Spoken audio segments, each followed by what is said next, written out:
Salut salut, aujourd'hui j'ai envie de te faire une petite vidéo pour te montrer mes brushes favoris en fait sur Procreate. Donc c'est le logiciel que j'utilise pour dessiner mes projets tatouages et puis aussi pour dessiner mes illustrations personnelles. Donc voilà, j'ai envie de te partager un peu les brushes que j'utilise assez souvent pour faire tout ça. J'espère que ça te plaira et n'hésite pas à me dire en commentaire quel autre type de vidéo tu aimerais voir sur cette chaîne. Donc, excuse-moi des traces de doigts sur, sur cette tablette bien sale et bien utilisée. Du coup, Procreate, c'est cette application. C'est une application qui est payante, je crois, à peu près 10 €, disponible sur iPad. Alors, je sais pas si elle est disponible sur d'autres plateformes comme le PC ou autre.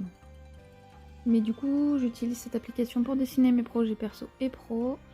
Et donc, je vais te montrer un peu quels sont les brushes que j'utilise le plus souvent. Donc, les brushes, c'est les pinceaux en fait. Hein. Pour dessiner. Alors, du coup, pour sélectionner un brush, il faut aller ici. En fait, c'est les pinceaux et tu as plein de trucs différents. Moi, j'ai fait ma petite catégorie ici avec les pinceaux que j'utilise le plus souvent. Il y en a que je teste encore, donc je sais pas trop si je vais les garder. Mais du coup, normalement, pour dessiner mes projets tatouages, j'utilise principalement ceux-là, en fait, ces 5 brushes. Celui-là pour faire les tracés en fait. Hop.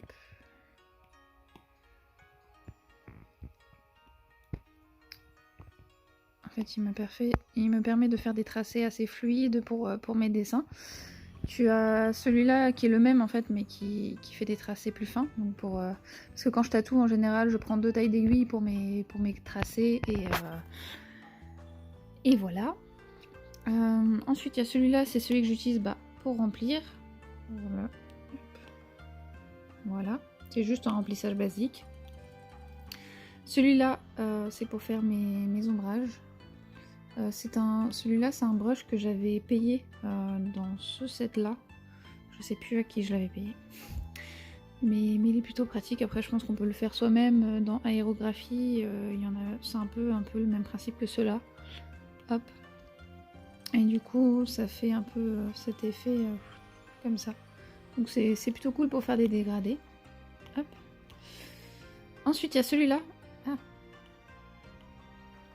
Celui-là, qui est un brush que j'ai créé moi-même. J'essaierai de vous faire une vidéo pour vous montrer comment j'ai fait. Et du coup, il est pratique quand je fais mes projets en noir et gris ou je fais de l'ombrage en ce qu'on appelle en dot work ou en whip shading. Je trouve que c'est un peu le même principe. Où, hop, c'est du point par point en fait. Donc, ça m'évite de faire du point par point. C'est plutôt pratique. Hop. Ensuite, c'est plus mes brushes pour le dessin traditionnel. Le dessin traditionnel. Quand je fais mes illustrations pour mon compte illustration, justement, qui est du dessin qui n'a pas grand chose à voir avec le tatouage. Donc j'ai ce pinceau-là que j'adore, que j'utilise en fait. Regardez, ça fait un peu ce côté vraiment dessin traditionnel au crayon. Et j'aime beaucoup, j'utilise énormément. Depuis peu, j'utilise aussi celui-là qui est un brush qui était à la base dans quelle catégorie, je ne sais plus. Là-dedans? Non. Ah si, peut-être? Je sais plus. J'avoue, je sais plus. Il s'appelle de base comme ça, hein. Je l'ai pas renommé, donc si vous le trouvez dans le logiciel. En fait, ça me permet de faire des dégradés un peu stylisés dans mes illustrations. Et j'aime beaucoup. Celui-là, que j'utilise aussi parfois pour faire mes dégradés, c'est pareil, un genre de point par point en fait, et je trouve ça assez cool. J'essaie de faire un peu des illustrations typées jeunesse, si je peux dire, enfin j'aimerais bien. Donc voilà. Celui-là, c'est un peu le même principe de toute façon. Hop, c'est juste qu'il est plus épais. Celui-là, j'essaie de le tester pour faire des ombrages, mais j'aime pas trop pour l'instant. Ça, c'est gris, donc c'est dans les textures à la base. En fait, il y a plein de textures. En fait, c'est ça qui est bien avec Procreate, il y a vraiment de tout.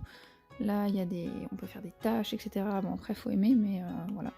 Et du coup, celui-là, en fait, je l'utilise pour faire un peu mes fonds dans mes illustrations. Enfin, bref, je trouve ça plutôt pratique, en fait, pour faire des illustrations de présentation.